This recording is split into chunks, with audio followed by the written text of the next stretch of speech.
E aí, galera da Faculdade de Pitágoras de Belo Jardim, estou falando aí para as turmas do segundo, terceiro e quarto períodos. Pessoal, vamos lá de revisão, tá? Nossa disciplina Teoria da Pena e Lei de Execução Penal. E aí, na unidade 2, nós trabalhamos a partir do tema recompensas. Lembram? A recompensa é o quê? Uma contrapartida, refere-se a um reconhecimento. O preso se comportou bem e aí ele terá um reconhecimento, uma contrapartida. São as recompensas, tá? Nós vimos também os estabelecimentos penais, né? Que nós temos a penitenciária, colônia agrícola, casa do albergado, temos também os centros de observação, que é para exames gerais e criminológicos, temos o hospital de custódia e tratamento psiquiátrico, que são destinados a quem? Aos inimputáveis e aos semi-imputáveis, e as cadeias públicas destinadas aos presos provisórios. Nós vimos também, ainda sobre os estabelecimentos, a questão da divisão que se dá pela natureza do delito, pela idade e pelo sexo. E vimos, inclusive, alguns abusos no tocante a que prender pessoas de ambos os sexos na mesma cela, estarem confinados no mesmo local. E aí nós vemos, por exemplo, o famoso caso de Abaetuba, né? Em que uma jovem foi presa, certo? Numa cela com homens, e ela foi estuprada diversas vezes, e inclusive isso configurou como configura aquele crime lá do artigo 21 da Lei de Abuso de Autoridade, né? Que diz o que? O artigo 21 da Lei de Abuso de Autoridade: manter presos de ambos os sexos na mesma cela ou no mesmo espaço de confinamento, e até tem uma pena de prisão, né? Pena de detenção de 1 a 4 anos e multa. Nós vimos também ao longo da unidade 2, certo? Que inclusive nos termos do artigo 84, né, o preso provisório ele deve ficar separado do preso condenado por sentença penal transitada em julgado.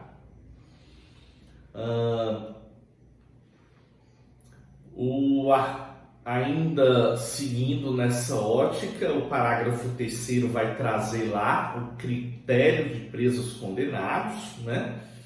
Critério para separação de presos, e aí ficarão separados de acordo com critérios de condenados pela prática de crime hediondos ou equiparados, reincidentes condenados pela prática de crimes cometidos com violência ou grave ameaça à pessoa, e primários condenados pela prática de crime de violência ou grave ameaça à pessoa, e por fim, o quarto critério, demais condenados pela prática de outros crimes ou até mesmo contravenções. Vimos a questão dos alojamentos dos presos, e aí nós vimos que nos termos do artigo 88, e aí atenção pessoal, a cela deve ser individual, contendo dormitório, aparelho sanitário e lavatório. Vimos ainda que deve ser um ambiente salubre, um ambiente com condições ambientais mínimas, tá? E uma área mínima aí de 6 metros quadrados. Vimos ainda também na unidade 2 a questão da prisão domiciliar, certo? A questão da prisão domiciliar, e aí aquele recurso extraordinário do Supremo Tribunal Federal julgou, certo? Que trouxe alguns parâmetros. Atenção, pessoal, quais são estes parâmetros para a prisão domiciliar?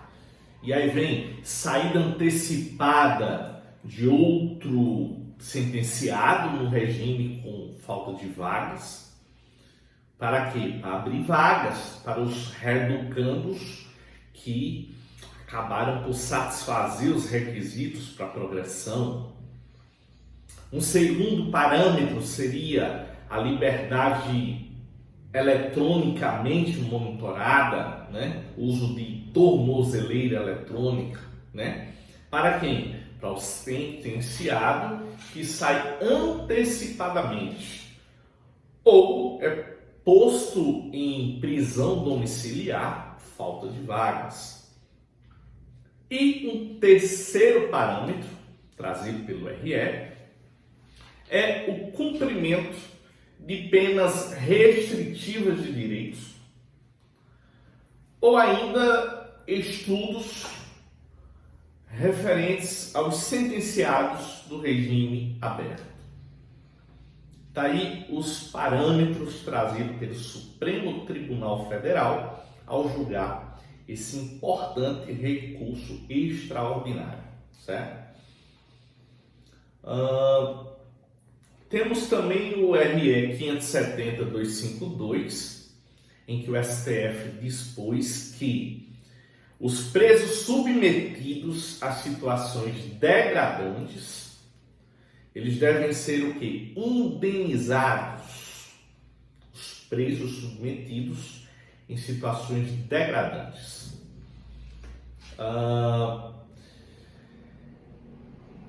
E aí nós passamos, na unidade 2, a ver a questão das penas. Tivemos um momento de atenção voltada apenas para a lei de execução penal, certo? Só que lembrando, nossa disciplina é teoria das penas e lei de execução penal, certo? E aí, no tocante às penas, é interessante como podemos definir pena? Pena, e a pena privativa de liberdade, que é o que nos interessa, se refere à perda do direito de liberdade, perda do direito de ir e de vir. O direito de liberdade, registre-se, não é um direito absoluto, tá? E aí, nós vimos o fluxo da execução penal, certo? Qual é o fluxo? Para a gente entender o fluxo da execução penal, a gente se atenta ao quê? Primeiro, vem uma condenação criminal. Com a condenação criminal, a vara criminal vai expedir, segundo, a guia de recolhimento, que é o que inaugura o processo de execução da pena. E lá na vara de execução penal, aí vem o terceiro, temos a autuação da guia de recolhimento. Esse é o fluxo da execução penal. Condenação criminal, guia de recolhimento e autuação da guia. E é importante, gente, que a guia de recolhimento é condição sine qua non, certo? É essencial para a execução da pena. Tanto é que, se iniciada sem a guia, isso configura crime previsto na lei de abuso de autoridade. Nós vimos a questão do inimputável ao tempo do fato e durante a execução da pena, que o fluxo é condenação, medida de segurança e internação. Estou pontuando aqui o que é de mais interessante, tá, pessoal? Vimos os regimes de cumprimento de pena.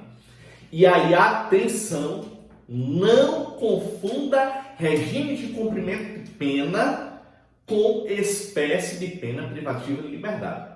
Porque nas espécies de pena privativa de liberdade, nós vamos ter reclusão, detenção e prisão simples. Eu estou falando de espécies de pena privativa de liberdade. Quando eu falo de regime de cumprimento de pena, eu estou falando dos regimes fechado, semiaberto e aberto. Aí é regime de cumprimento de pena. O regime inicial do cumprimento da pena vai ser fixado onde? Em qual momento? Na sentença. De acordo com a quantidade de pena.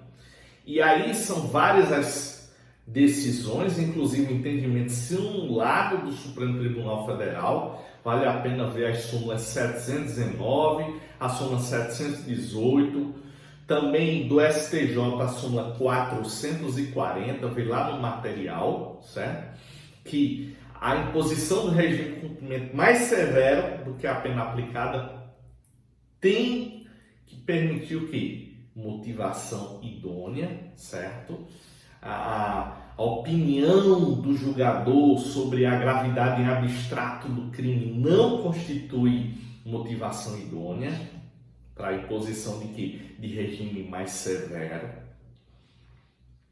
E fixada a pena base no mínimo legal, é proibido que se estabeleça regime prisional mais gravoso do que o regime já imposto. Seguindo ainda, a gente viu a questão de concurso de crimes, que quando há condenação em mais de um crime. Aí eu trouxe o exemplo, a pessoa está presa, cumprindo pena, e aí sobrevém uma condenação. Aí o que acontece? Soma-se as penas e se torna uma pena única. Lembrem-se disso, pessoal. Nós temos aí o que? A unificação e soma das penas. No tocante à fixação do regime de cumprimento de pena, leiam o artigo 33 do Código Penal, que vai dizer o que lá? Que se a pena imposta for superior a 8 anos, deverá se iniciar em regime fechado. Condenado não reincidente, a pena superior a 4 e não excede a 8, poderá iniciar o cumprimento de pena em regime semiaberto. Condenado não reincidente, pena inferior a 4 anos, regime aberto. Está lá no artigo 33, anote. Outro artigo importantíssimo aí é da LEP, que o 33 que eu estou falando é Código Penal, tá? O artigo 112 da LEP, pessoal. Pessoal, no 112 a gente tem o que? A forma progressiva de cumprimento de pena. A pena cumprida de forma progressiva do regime mais gravoso para o regime menos gravoso. E no 112 nós temos essa progressividade. Nós temos a progressão em 16% do cumprimento de pena, indo até 70%. E aí eu registro a importância do inciso 6 do 112, que vai falar quando tem que se cumprir no mínimo metade da pena, 50%. Que é quando condenado pela prática de crime hediondo ou equiparado, com resultado morte, se for primário, e se for reincidente, vai para 70%. Proibido o livramento condicional. 2. Condenado por exercer o comando individual ou coletivo de organização criminosa estruturada para a prática de crime hediondo ou equiparado. E 3. Condenado pela prática de crime de constituição de milícia privada. E atenção para os 70%, que é o apenado reincidente em crime hediondo ou equiparado com resultado morte, vedado o livramento condicional. Tá? E aí nós temos aí requisitos objetivos.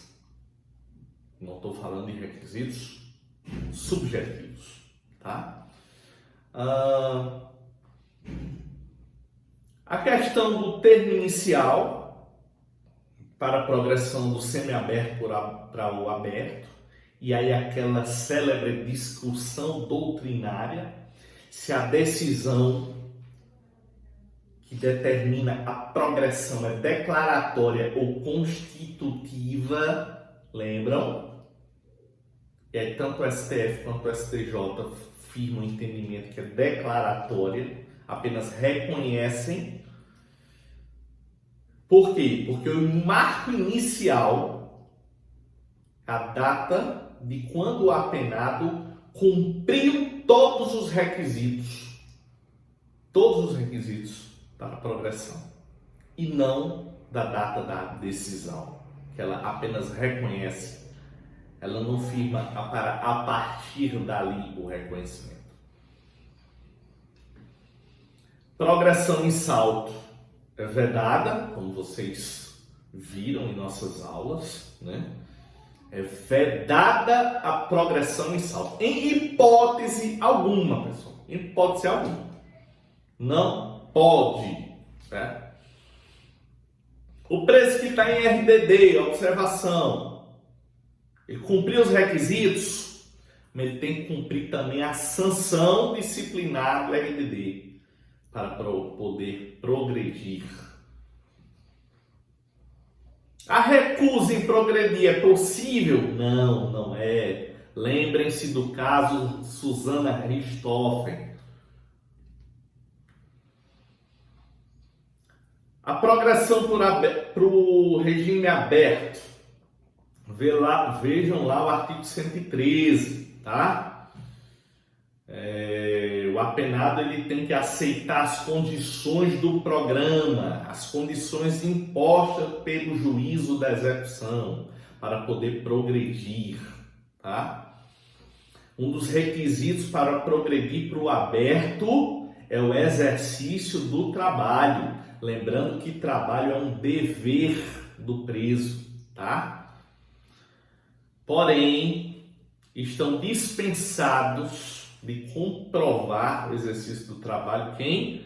Condenado maior de 70 anos, condenado acometido de doença grave, condenada com filho menor ou deficiente físico ou mental e condenada gestante. Atenção, pessoal, para estes requisitos, tá? Nós falamos ainda da questão do regime aberto condicionado, certo?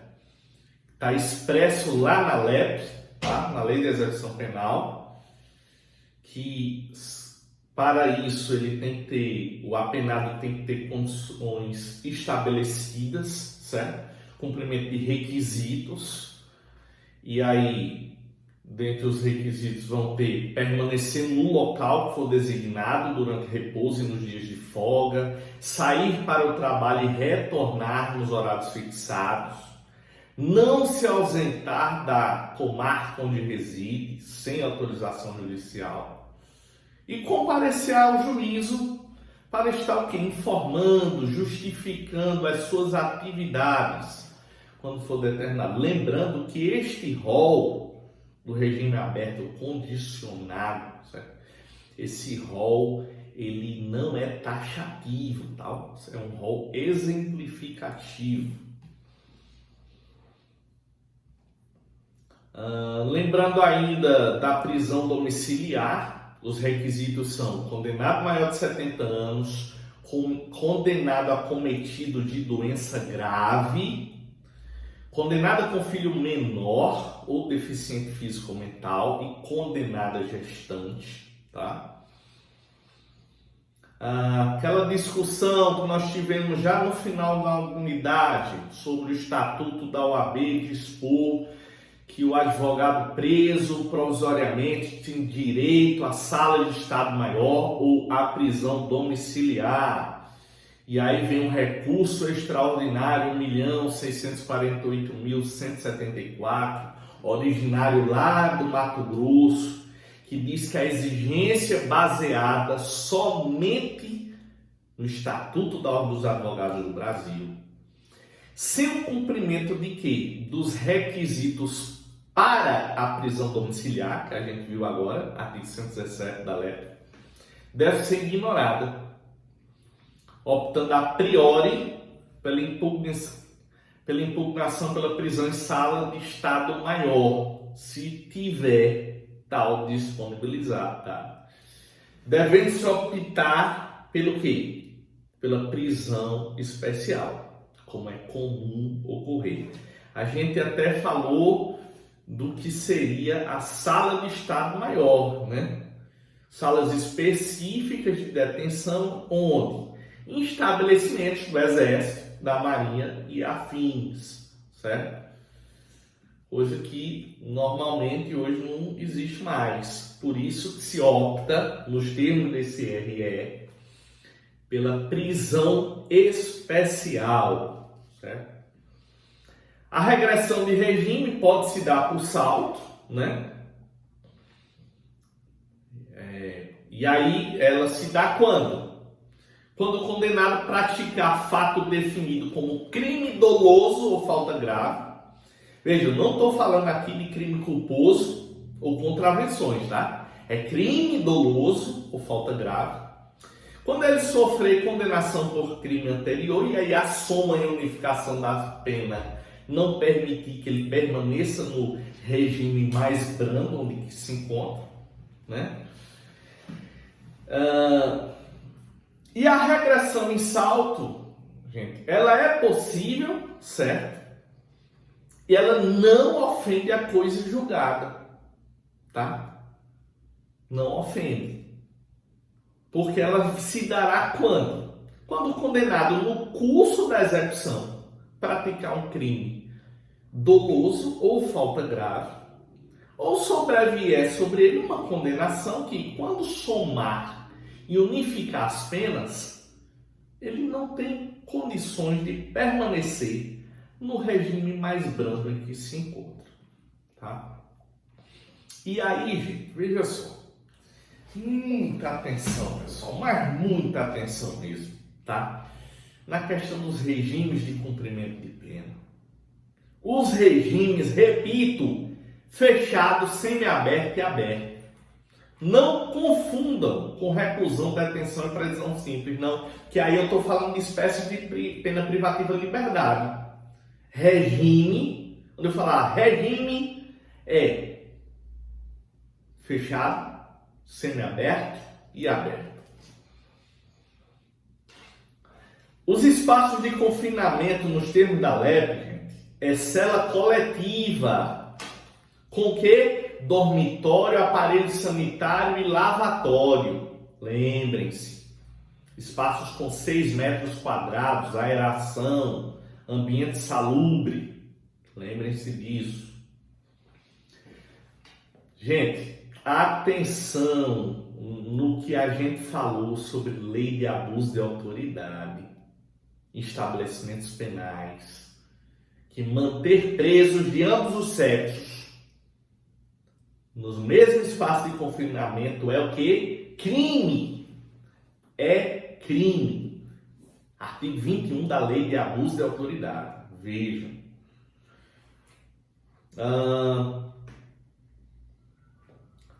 E aí os estabelecimentos penais, eles se destinam ao quem? Ao condenado, ao submetido à medida de segurança, também se destina ao preso provisório e lembrem-se, ao egresso também. Ao egresso também. Gente, atenção, se vocês puderem, escrevam o artigo 112 da LEP. A forma progressiva. Muita atenção a 50% e 70%, porque é o que mais cai nas questões dos concursos aí da vida, nas avaliações de faculdade, em tudo. É uma dica do professor. Estudem, principalmente o inciso 6 do artigo 112. Esses requisitos que eu falei da regressão de regime, que é praticar fato definido como crime doloso ou falta grave, e quando sobrevier condenação cuja soma da pena torna que inviável o regime atual. Atenção nisso. Progressão em salto nunca, vedado, proibido, sem exceção. Atenção. E por fim, vocês sabem que o trabalho é um dever do preso. Tanto é que para ele ter acesso ao regime aberto, ele deve comprovar que está trabalhando. Porém, algumas pessoas estão dispensadas dessa comprovação. E aí? Quem são essas pessoas? Nós vimos aqui. Atenção, pessoal. Estudem. E aí, a gente termina essa revisão.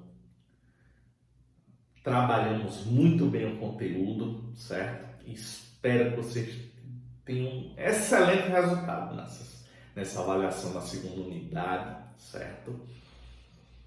Pontuação dos trabalhos já está lá no AVA, tá? Desejo, torço por vocês.